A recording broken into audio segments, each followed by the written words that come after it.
Assalamualaikum warahmatullahi wabarakatuh. Selamat datang di Menuju Cahaya TV. Pada kesempatan kali ini, kita akan membahas kisah bersejarah mengenai Tanah Fadak. Kisah ini melibatkan keluarga Nabi Muhammad SAW dan kekhalifahan Islam, serta memiliki makna penting dalam sejarah Islam. Mari kita mulai dengan latar belakangnya. Tanah Fadak adalah sebidang tanah subur yang terletak di oasis sekitar 140 km dari Madinah. Ketika pasukan Muslim berhasil menaklukkan wilayah Khaybar pada tahun 7 Hijriah, sebagian tanah di sekitar Madinah, termasuk Fadak, jatuh ke tangan kaum Muslim tanpa pertempuran. Nabi Muhammad SAW menyerahkan tanah ini sebagai bagian dari pendapatan pribadi yang digunakan untuk mendukung keluarganya dan keperluan kaum Muslimin yang membutuhkan. Setelah wafatnya Nabi Muhammad SAW, Sayyidah Fatimah, putri Nabi, mengklaim bahwa Tanah Fadak adalah harta yang diberikan oleh Nabi kepada dirinya selama hidup beliau. Sayyidah Fatimah menganggap tanah tersebut sebagai miliknya berdasarkan pemberian langsung dari Nabi. Namun, Khalifah Abu Bakar, yang saat itu menjadi pemimpin umat Islam, menolak klaim tersebut. Abu Bakar berargumen bahwa Nabi Muhammad SAW telah menyatakan bahwa para nabi tidak mewariskan harta benda duniawi. Menurutnya, apa yang ditinggalkan oleh nabi harus digunakan untuk kepentingan umum umat Islam, bukan sebagai warisan pribadi. Hadits yang menjadi dasar keputusan Abu Bakar berbunyi, "Kami, para nabi, tidak mewariskan. Apa yang kami tinggalkan adalah sedekah." Hadits Sahih Bukhari dan Muslim. Abu Bakar berpegang pada hadits ini untuk menolak klaim Sayyidah Fatimah. Keputusan ini didukung oleh mayoritas sahabat Nabi lainnya, yang juga memahami bahwa harta benda yang ditinggalkan oleh Nabi harus digunakan untuk kemaslahatan umat Islam secara keseluruhan. Penolakan klaim Sayyidah Fatimah terhadap Tanah Fadak menimbulkan ketegangan dan perdebatan di kalangan umat Islam. Persoalan ini juga sering dikaitkan dengan perdebatan yang lebih luas mengenai hak-hak keluarga Nabi dan legitimasi kepemimpinan dalam Islam. Tanah Fadak menjadi simbol penting yang melambangkan hak-hak keluarga Nabi dan keputusan-keputusan yang diambil oleh para sahabat Nabi dalam mengelola urusan umat setelah wafatnya Rasulullah. Perselisihan mengenai Tanah Fadak menjadi salah satu sumber perdebatan di kalangan umat Islam. Ada berbagai pandangan tentang apakah tanah tersebut seharusnya menjadi milik keluarga Nabi atau digunakan untuk kepentingan umat. Selama kekhalifahan Umayyah dan Abbasiyah, status kepemilikan Tanah Fadak mengalami beberapa kali perubahan. Ada kalanya tanah tersebut dikembalikan kepada keturunan Fatimah, dan di masa lain diambil kembali oleh penguasa yang berbeda. Pada masa kekhalifahan Umayyah, Tanah Fadak beberapa kali diambil alih oleh penguasa, dan kemudian dikembalikan kepada keturunan Fatimah. Penguasa Umayyah yang sering kali berusaha mengkonsolidasikan kekuasaan mereka, kadang-kadang mengambil Tanah Fadak untuk menunjukkan dominasi mereka. Namun, ada juga periode di mana mereka mengembalikan tanah tersebut kepada keturunan Fatimah sebagai upaya untuk meredakan ketegangan politik dan mendapatkan dukungan dari kelompok yang mendukung Ahlul Bait. Ketika kekhalifahan Abbasiyah menggantikan Umayyah, status kepemilikan Tanah Fadak terus berubah. Penguasa Abbasiyah, yang awalnya mendapatkan dukungan besar dari kelompok yang pro Ahlul Bait dalam upaya mereka untuk menggulingkan dinasti Umayyah, lebih cenderung menunjukkan simpati terhadap keluarga Nabi. Ada kalanya Tanah Fadak dikembalikan kepada keturunan Fatimah sebagai bentuk penghargaan dan rekonsiliasi politik.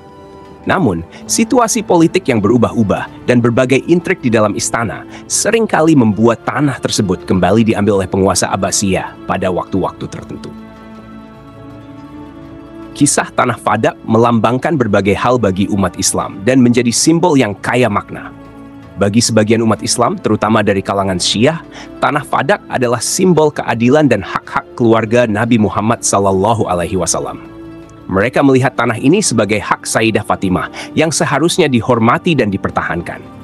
Bagi mereka, penolakan klaim Sayyidah Fatimah atas Tanah Fadak mencerminkan ketidakadilan yang dilakukan terhadap Ahlul Bait, keluarga Nabi, dan menjadi salah satu bukti dari perjuangan keluarga Nabi untuk memperoleh pengakuan dan hak mereka dalam sejarah Islam. Di sisi lain, bagi sebagian umat Islam lainnya, terutama dari kalangan Sunni, Kisah Tanah Fadak mencerminkan keputusan-keputusan yang diambil oleh para sahabat Nabi dalam mengelola urusan umat setelah wafatnya Rasulullah.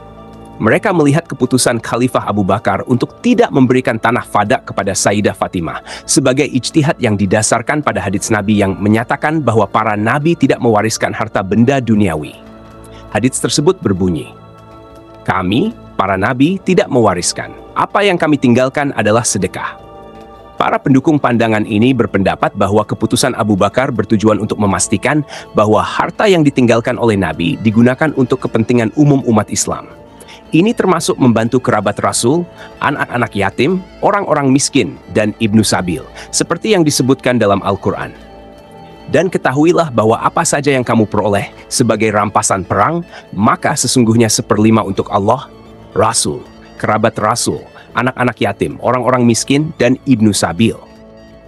Ayat ini menunjukkan bahwa bagian dari harta yang diperoleh dari rampasan perang, termasuk tanah seperti Fadak, harus digunakan untuk mendukung berbagai segmen masyarakat yang membutuhkan, sesuai dengan ajaran Islam.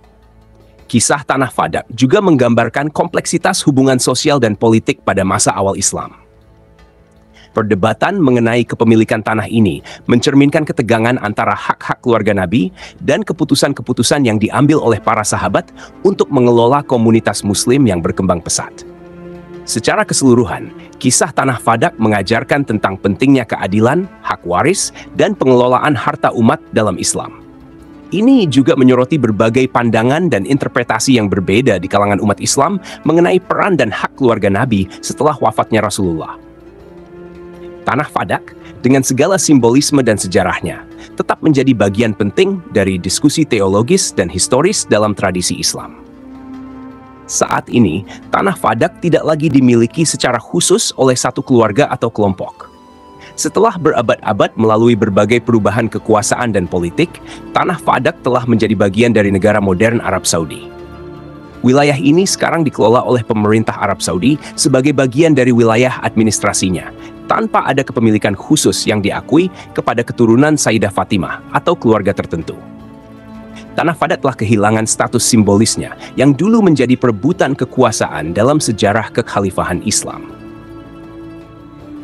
Kisah Tanah Fadak mengajarkan kita tentang pentingnya keadilan, hak waris, dan pengelolaan harta umat dalam Islam.